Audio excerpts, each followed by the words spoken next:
Welcome to my guide for efficiently gathering petrified wood in the Ember Bay. Petrified wood is a new currency that can be used along with Unbound Magic to purchase a few items, including an ascended backpiece and accessory with selectable stats. In my opinion, this is one of the easiest and quickest ways to acquire back pieces with the new stats introduced in Heart of Thorns, such as Vipers, and it costs you 0 gold. To begin, you need to reach Ember Bay. The quickest way to do this is to use a teleport to friendstone on somebody who is already there, but if you do not have these available, you need to play through the Rising Flames Living Story episode.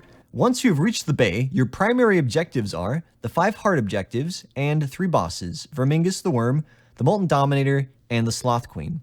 Now you have a couple of secondary objectives as well, and those are the Wood Nodes, the Jumping Puzzle, Skrilla, and the 3 dailies.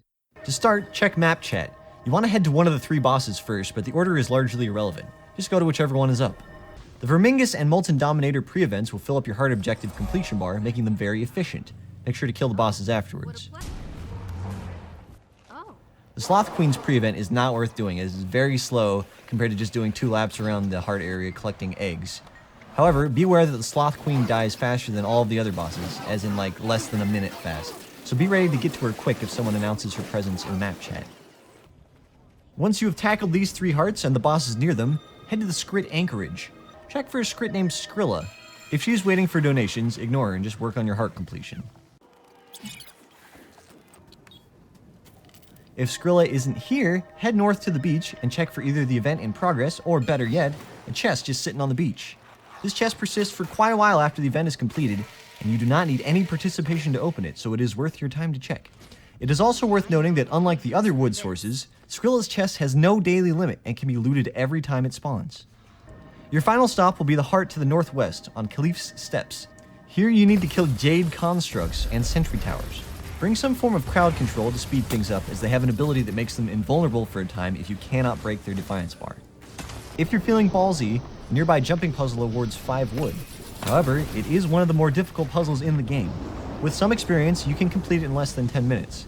However, if you struggle with jumping puzzles, it is not worth it to waste your time here. And no, you cannot just camp characters at the top. The chest requires 4 checkpoints to be passed before it will open. Once you've completed your hearts, slain the 3 bosses, and finished any of the other secondary objectives, it's time to switch to a new character and repeat the process. There are a couple of things you want to avoid while gathering your wood. The Coalescence events in particular only award 2 wood on a successful completion, and only if the pre-event succeeded. They're also pretty far out of the way from all your other objectives, so it's generally not worth your time to go for these. You also don't want to waste time killing the non-wood giving champions, the Karka and the Broodmother, for example. And then finally, don't pay for Skrilla. Let some other schmuck do that. Now, assuming you keep up a good pace and have enough characters to swap to, you can expect to make around 50 wood an hour. This means you'll get your 200 pieces of wood for that sweet back piece in about 4 hours. Not too bad.